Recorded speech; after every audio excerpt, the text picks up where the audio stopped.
নমস্কার, আমি মৌসুমি রান্নাঘরে সবাইকে স্বাগত। আজকে আমি করব কুঁদরি কারি চিংড়ি মাছ দিয়ে।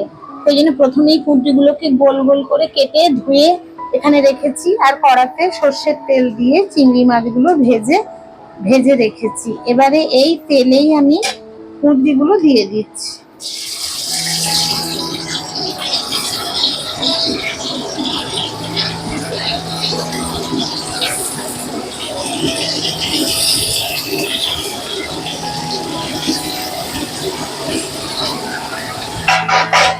সাথে একটু নুন দিয়ে দেবো।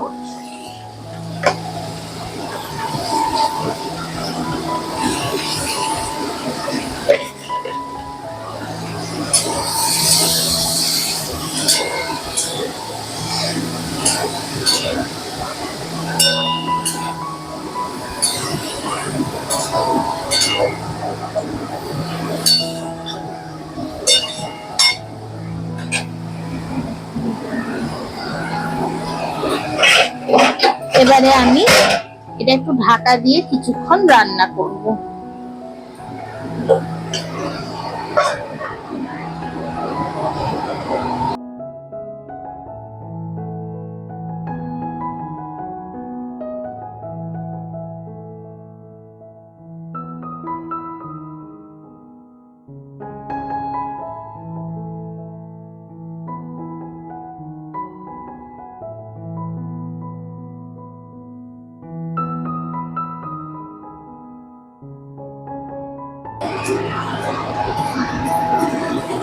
কুঁদরিগুলো ভাজা ভাজা হয়ে গেছে।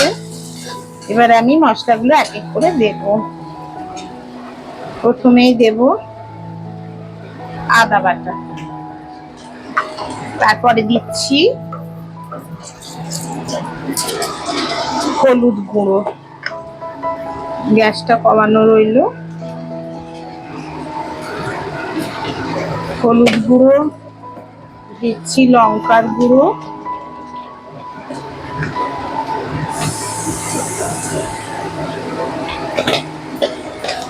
দিচ্ছি একটু ধনের গুঁড়ো,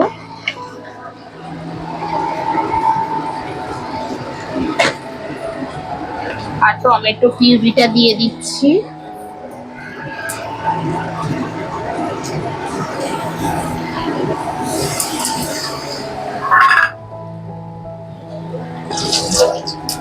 আর সাথে চিংড়ি মাছগুলোও দিয়ে দিলাম।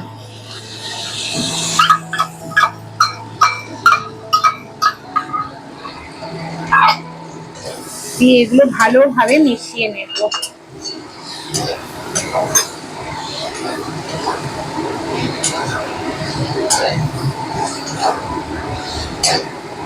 আদার কাঁচা গন্ধটা চলে যাওয়া পর্যন্ত এইভাবে একটু নেড়ে একটু সবকিছু ভালোভাবে মিশিয়ে নেব।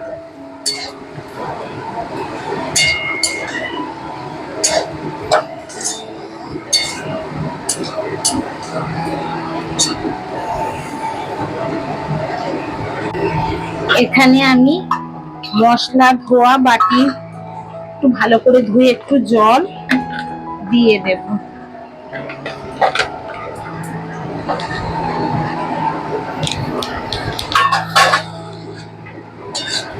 অল্প করে জল দিয়ে কুঁদরিগুলো ঢাকা দিয়ে দেব।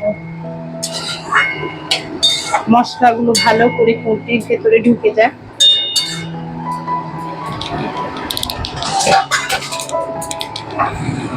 ঢাকা দিয়ে কিছুক্ষণ রান্না করব।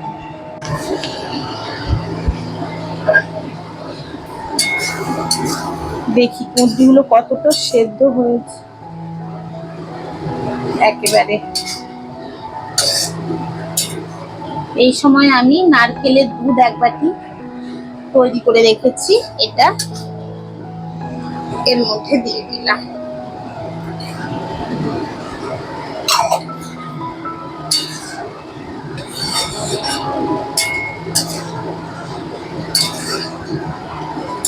আর দেব চিনি।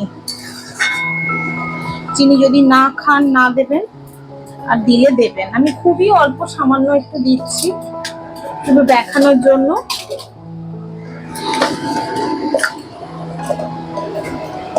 আপনারা যে যেমন খান মিষ্টি পছন্দ করেন সেইভাবে দেবেন।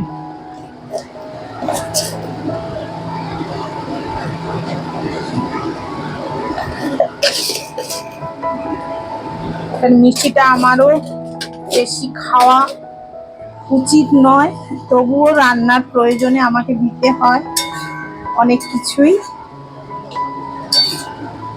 আমি এইভাবে আরো কিছুক্ষণ ঢাকা দিয়ে রান্না করব।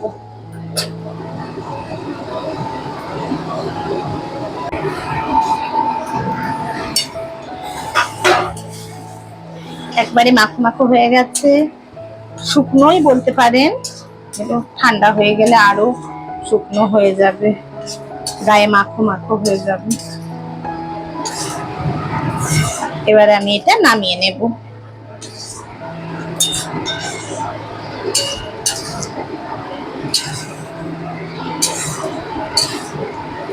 আপনারা অবশ্যই বানাবেন, খেতে খুব সুন্দর লাগবে, অপূর্ব লাগবে। আমার রান্নাটা একেবারে রেডি, নামানোর জন্য আমি গ্যাসটা বন্ধ করে দিলাম। নুন মিষ্টিটা আমি দেখে নিয়েছি, ঠিক আছে, ঢাকা দিয়ে রেখে দিলাম। এবারে আমি কিছুক্ষণ পরে এটা পরিবেশন করব। আজকে আমার বানানো হয়ে গেল কুঁদরি কারি চিংড়ি মাছ দিয়ে। আজকে আমি আসি তাহলে, আবার দেখা হবে পরবর্তী ভিডিও। নমস্কার।